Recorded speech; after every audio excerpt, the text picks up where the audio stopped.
Здравейте!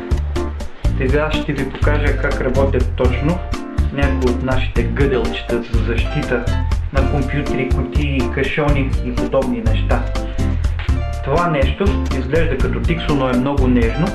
То може да бъде принтирано, тези кръгчета, с лазерен принт, нещо, което желаете като номер или ваше лого, и примерно сменили сте RAM памет или хард диск на ваш клиент и желаете да сте сигурни, че само вие сте го пипали.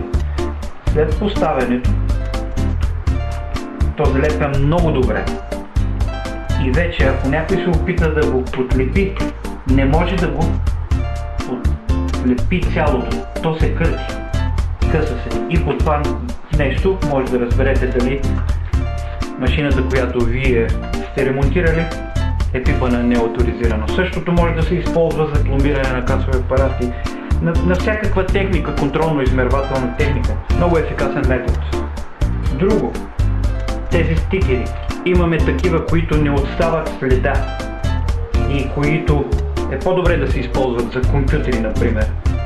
Но би могло да се използва и тук, ако не ви бърка, че ще остане следа отварено. Вземаме един стикер, залепяме.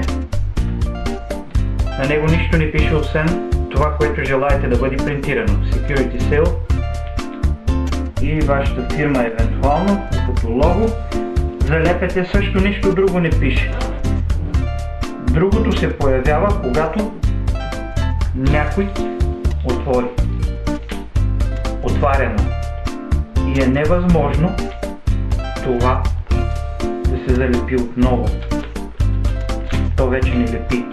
И се разбира дали кашона или компютъра, шкафа, каквото и да е отварен. Те се продават ето така, на ролки.